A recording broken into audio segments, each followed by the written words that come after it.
오늘은 마태복음 8절입니다. 그분의 어머니 마리아가 요셉과 약혼하고, 여기서 그분은 예수님이죠. 그리고 어머니는 성모 마리아입니다.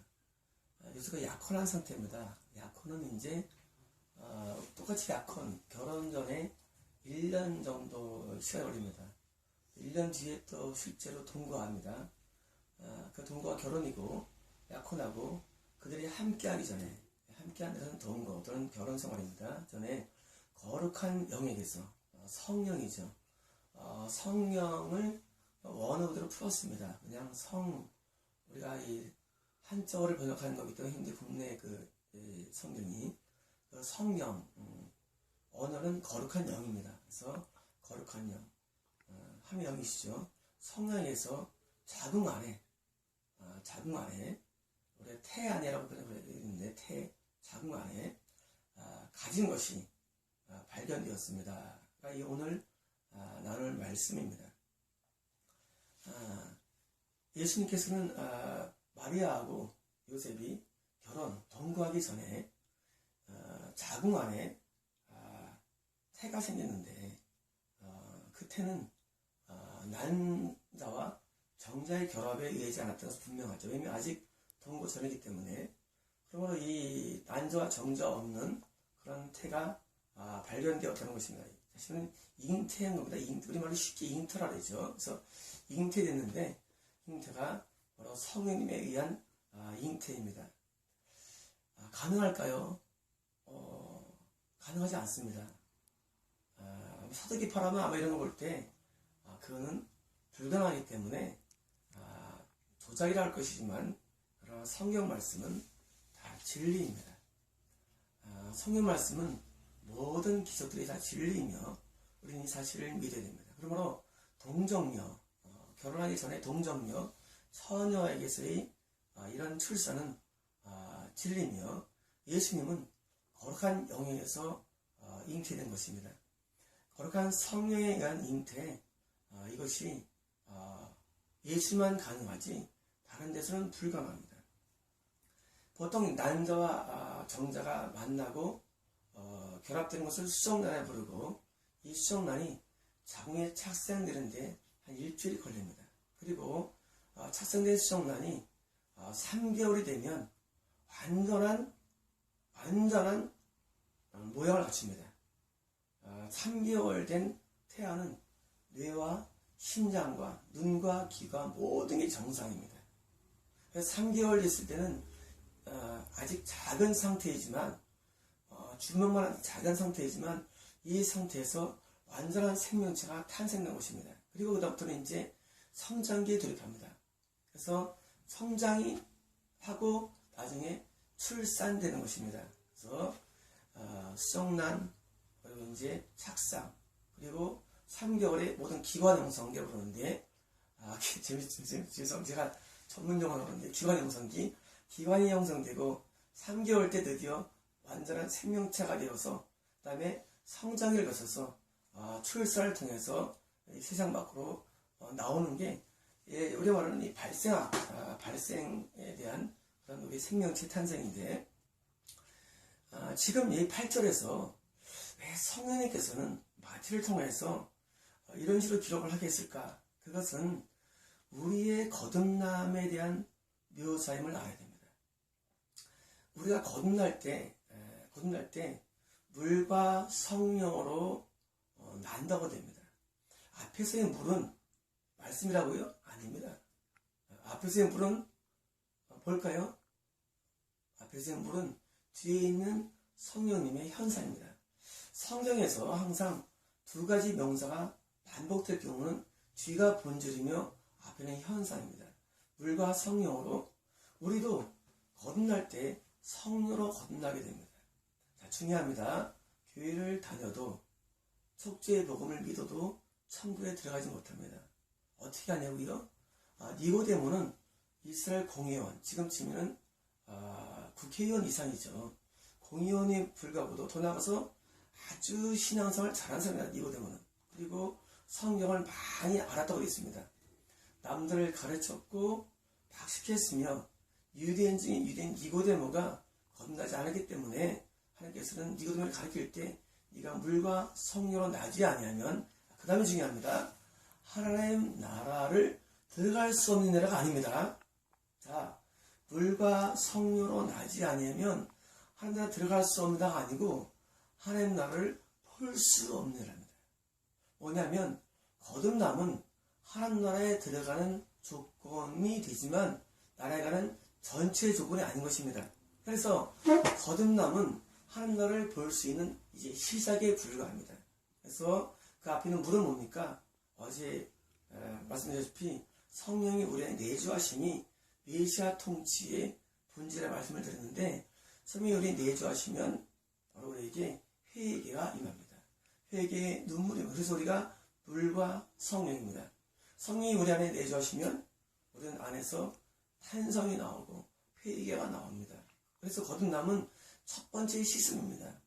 우리에게 죄를 사함받게 됩니다. 그 전에 우리 안에 원기신에 의해서 종노릇하던 우리가 드디어 성령님의 죄의 지적 앞에 우리는 미움죄를 회개하고 증언죄를 회개하며 모든 음란죄를 회개하는 회개가 일어나는 것입니다.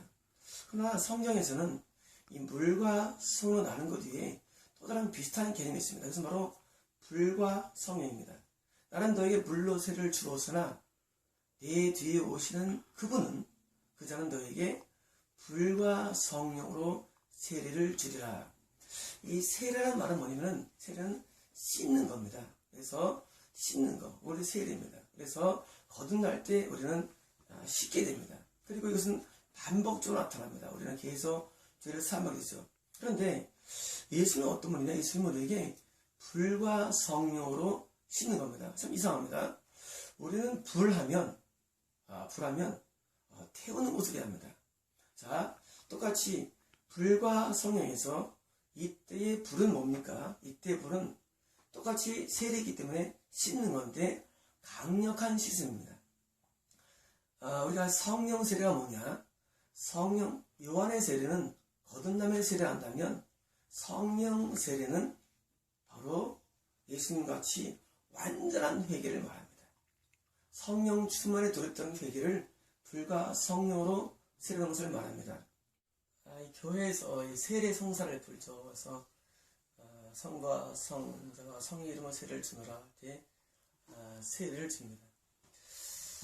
의식이죠. 본질적으로는 물과 성령으로 거듭난 사람에게 세례를 주는 게 원칙인데, 현재는 신앙을 고백한 사람에게 줍니다. 신앙 고백은 혼적인 것입니다. 혼적인 것이 영적인 것을 대체하는 상태가 위험한 것입니다. 원래 물과 성을 거듭남은 영적입니다. 영으로 나온 것은 영이요, 육으로서 육인이 되어 있는데, 육으로 나올 것, 또는 육적인 것을 육적인 세례를 주기 때문에 사람들은 교회를 다녀도 지옥에 가는 것입니다. 그러니까 교회 세례 받았다는 것이 큰 의미 없습니다. 여러분이 세례 받는다 아무 의미 없습니다. 왜냐면 진짜 중요한 세례는 물과 성령으로 거듭남이고, 두 번째 말씀드린 것은 이제 세례가 나왔는데, 이제 우리가 성이 내주심을 알 수 없죠. 그래서 예수님께서는 불과 성령으로 세례를 주십니다. 이게 진짜 세례입니다. 우리 이것을 성령 세례라 부릅니다. 성령 세례는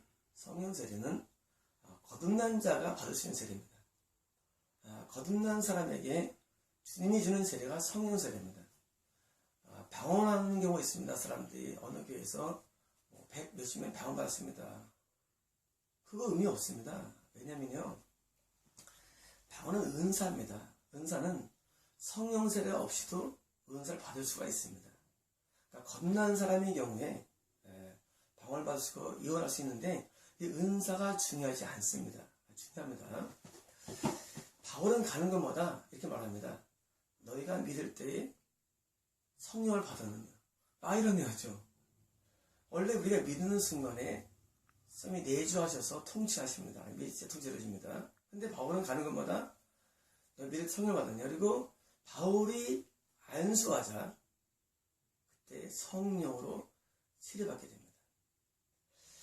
사도행전에서 성령 세례가 나올 때마다 항상 은사가 동반되죠. 방언이 6번, 예언 2번 나오죠. 자, 성령 세례 받으면 항상 은사가 따라옵니다. 그러나 성령 세례가 없어도 은사는 가능합니다. 그런데 주님께서 강조하실 때 은사를 강조하지 아니하시고 성령 세례를 강조하십니다. 왜냐하면 성령 세례는 거듭남의 명확한 증표가 됩니다. 은사는요, 은사도 증표가 됩니다. 그러나 성령 세례가 중요한 이유를 제가 오늘 본질적으로 설명을 드려야 합니다. 지금 예수님께서는 성령으로 잉태하셨고 나중에 출산되시죠. 똑같이 우리는 성령으로 거듭났습니다. 그리고 이제 우리는 성령을 받아야 됩니다. 누가복음에 이런 말씀이 있습니다. 너희가 악할지라도 자녀들에게 좋은 걸 줄 알거든. 하물며 하늘에 계신 너희 아버지께서 거듭난 자입니다. 너희에게 성령을 주시지 않겠느냐. 이 말씀은 산상순 7장의 말씀과 동일한 말씀인데 산상순에서는 좋은 걸 주지 않겠느냐. 누가복음에서는 성령을 주지 않겠느냐. 다시 말하면 우리에게 좋은 것은 뭡니까? 성령을 받는 겁니다. 아니 성령세를 받는 겁니다. 성령은 인물에 들어오셔서 거듭났는데 성령 세례가 좋은 거라고 산상순에 기록되었고 예수님도 물과 성령으로 세례를 주문이라고 세례 요한이 약속했으며 또한 사도 바울도 가는 것마다 성령을 받으면서 성령 받는 것을 중요시 여깁니다. 이런 분들 계십니다. 어떤 분들은 난 성령 받아야 돼. 아니 성령이 우리 안에 계십니다. 우리 안에 계신데 여기 성령 받는 것은 뭐냐면 성령으로 세례를 받는 겁니다. 중요합니다. 성령 받는다라는 원래 말 뜻은 성령으로 세례받는 것의 압축형입니다. 여러분 복음의 원어가 뭡니까? 왕국의 복음입니다. 천국의 복음입니다. 복음은 그러므로 단순히 병 낫는다거나 잘 되는 게 복음이 아니라 천국으로 가는 그런 기쁜 소식이죠. 똑같습니다. 성령 받는다 할 때 그 원어는 성령으로 세례받는다가 원래 워드입니다. 전체 말은 성령으로 세례받는다를 전체 말인데 우리는 성령 받는다로 우리가 표현을 합니다. 왜? 말이 길기 때문입니다. 그러므로 성령을 받는 게 중요합니다. 그래서 이 사도행전 2장은 성령의 내주하심, 거듭남이거나 통치죠. 동시에 성령 세례, 세 번째 은사가 왔죠. 그래서 성령으로 세례받는 건 아주 중요합니다. 이때 세례받는 것은 불과 성령입니다. 불과 성령. 왜냐하면 성령으로 세례받을 때 어떤 일이 일어나면 그것은 바로 거듭날 때 우리가 통회가 일어나죠. 그런데 성령 세례받을 때는 이 통회에 맥시마가 있습니다. 맥시멈입니다. 이 회개가 완전하게 일어납니다. 제가 대학교 4학년 때입니다. 저는 구원 때문에 늘 고민을 많이 하고 살았죠. 그러다가 버스를 타고 가다가 성경을 읽고 있는데 아까 말드린 말씀이 눈에 들어온 거예요. 너희가 악할지라도 자녀에게 좋은 걸 줄 줄 알거든. 하늘에 계신 너희 아버지께서 이게 성령을 주지 않겠느냐? 난 이런 줄 압니다. 뭘 아냐면 성령이 아니기 줄 알죠. 왜 겁났기 때문에. 그런데 성령을 주시지 않겠느냐라는 말씀을 보는 순간에 제 마음속에 이게 성령 세례구나 라는 믿음이 올 뿐만 아니라 지금 가면 성령을 받겠다는 믿음이 오더라고요. 그리고 버스를 내려서 그 당시 교회가 지하에 있었는데 교회 지하에 가서 문을 넣은 순간에 방문이 열리면서 2시간 동안 회개를 하는데 희한한 일을 합니다. 원래 그 전에는 회개를 하면 그냥 마음속에 눈물 나고 그냥 죄를 사함마다 기쁨이 이오면서 찬송이 올라오는 것으로 반복되는 삶이었는데 그날은 그게 아니었습니다. 그래서 내가 지은 죄가 환상 가운데 보이는 겁니다. 참 신기하고 재밌습니다. 아니 거듭났을 때의 회개는 그냥 죄가 깨달아지면서 눈물로 회개하는 게 일반적인 양상인데 눈물의 양상이죠. 근데 이번엔 그게 아니라 환상 가운데 그림이 보이는데 내가 지은 죄가 보이는 겁니다. 더 나아가서 아이라는 것은 저건 내가 과거의 기억은 나지만 내 기억에는 사라졌다는 것입니다. 제가 처음 말씀드렸다시피 성령세례는 회개, 그냥 온전한 회개를 말하는데, 내가 기억에도 사라진 죄들이 하나씩 있는데 내가 마음으로 회개할 때마다 그게 지우개 같은 지우개를 지우는 겁니다. 죄를 지웁니다. 우리가 하늘나라에 행위록이 있는데 우리가 회개하면 죄가 지워집니다. 그런데 성령세례는 그 내가 지은 죄가 낱낱이 지워지는 것입니다. 2시간 정도 회개한 걸로 기억됩니다. 정말 그때에 기쁨과 행복은 표현할 수가 없을 것입니다. 보통 사람들이 나무가 춤을 춘다라고 하죠. 땅이 노래한다고 하죠. 아마 그런 기분이 제가 한 4개월 지속된 경험이 있습니다. 이 성령세례가 굉장히 중요합니다. 왜냐하면 성령으로 세례받는 것은 거듭남에 대한 증거일 뿐만 아니라, 물론 이것도 구원은 아닙니다. 여러분, 착하면 안 됩니다. 구원은 하나님 나라를 유업으로 상속받는 게 구원이고, 구원은 또 다른 개념입니다. 지금 이런 모든 내용들은 시작에 불과한 것입니다. 거듭나면 하늘을 보는 겁니다.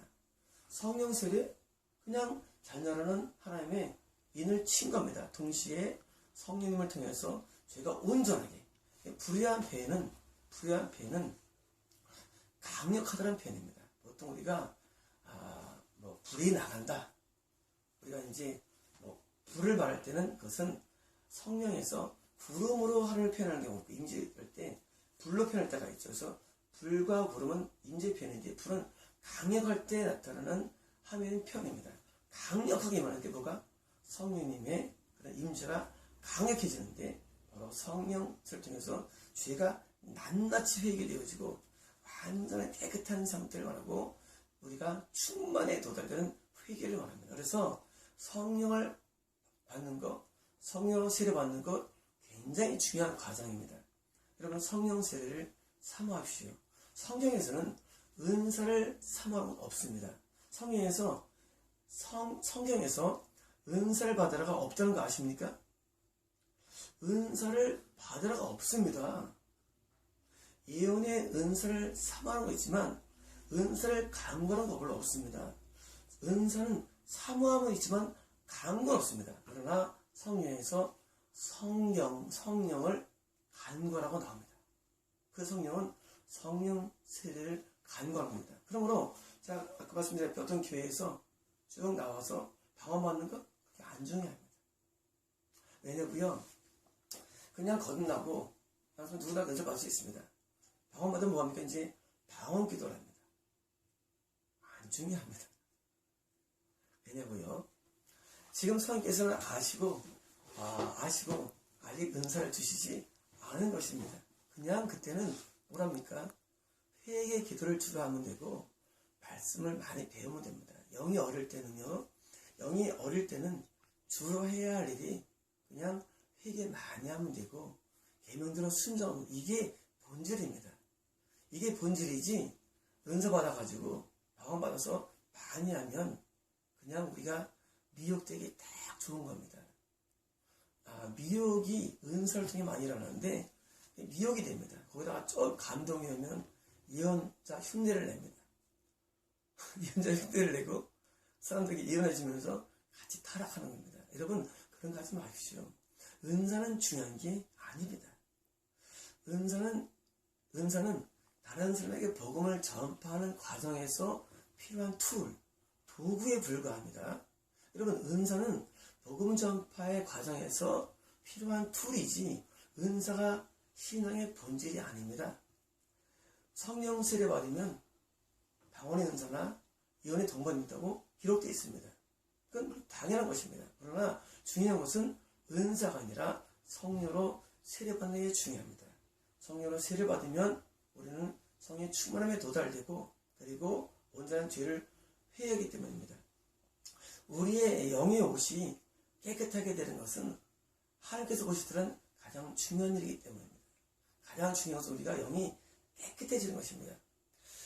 모든 능력의 원천은 성결에 있습니다. 모든 능력의 원천. 우리가 제가 어제 그 은사 받을 때 영멸이나 해볼 수 있어요. 영멸도 깨끗해지면 영이 분별됩니다. 우리가 더러우면 영분별이 안 됩니다. 그러므로 이 성결, 깨끗함은 모든 능력의 원천입니다. 그래서 이 성결, 성령 세례는 성결의 과정에서 매우 중요합니다. 물론 우리가 있는 현재 이 성결교가 이걸 강조하기도 합니다. 성결교의 태동은 미고지 하는 건데, 이 성결교, 우리가 성결을 이루는 방법 가운데 성령 세례가 매우 중요합니다. 그래서 성결의 과정에서 성령 세례를 간구하고 성령 세례를 우리가 원해야 됩니다. 자, 우리는 물과 성령으로 거듭납니다. 그리고 예수님을 통하여서 불과 성령으로 세례를 받습니다. 이 두 가지가 신앙의 출발이며 이 두 가지가 가장 중요한 것입니다. 교회에서 세례 중요하지 않습니다. 은사 중요하지 않습니다. 성령에서 중요하다고 말하는 포인트로 우리는 이동을 해야 됩니다. 우리가 성경을 왜 읽어야 되냐면 여러분이 지금 다니는 교회가 성경을 대변하지 못합니다. 여러분이 지금 다니는 교회가 성령님을 대변하지 못합니다. 그러므로 여러분 직접 성경을 읽으시고 성경으로 들어오십시오. 이 성경 안에는 이런 내용들이 가득 차 있습니다.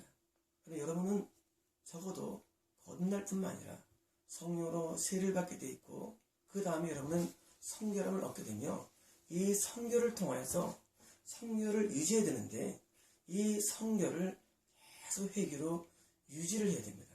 자, 이제 어떻게 천국에 들어가냐고요? 천국에 들어가는 것은 이 성결을 계속 유지하는 삶이 바로 비결입니다. 제가 강의한 적이 있습니다. 속죄의 조건은 성결이라고 말씀드린 적이 있습니다. 강의할 때. 내가 성결 안에 있는 것이 예수 안에 있는 것입니다. 왜 하나님께서는 거듭남도 회개이며 성령 세례도 회개일까요? 그것은 성결은 성결 안에 있다는 것은 예수 안에 있게 하는 길이며 예수 안에 있는 자에게만 속죄의 적용이 대상되어서 바로 죄가 없다는 칭의를 받게 되기 때문입니다. 그러므로 여러분은 속죄의 지식이 필요 없으며 여러분은 그런 이신적인 지식이 필요 없습니다. 여러분에게 필요한 것은 지금처럼 불과 성령으로 거듭남이 필요하며 불과 성령으로 세례받아 온전한 회개에 이르는 것이 신앙의 출발이며 계속적인 회개 생활. 제가 말씀드렸듯이 에센파가 있죠. 에센파. 바리새파는 주로 율법적인 순종을 강조했고 에센파는 회개를 강조합니다. 우리가 죄를 지을 때 그 죄를 자꾸 회개하는 삶이 성결 안에 있는 것이고 성결 안에 있을 때에 여러분 영이 분별됩니다. 은사가 분별됩니다. 그리고 악한 영이 제압됩니다. 우리가 더러우면 악한 영을 쫓아낼 수 없으며 제압되지 않습니다. 그러므로 우리가 신앙생활에 가장 뿌리는 계명대로 순종하며 이 그리스도의 보혈로 죄를 사함받는 이 두 가지가 가장 핵심이기 때문에 성경에서는 이 두 가지를 가장 강조한 것입니다. 마치겠습니다.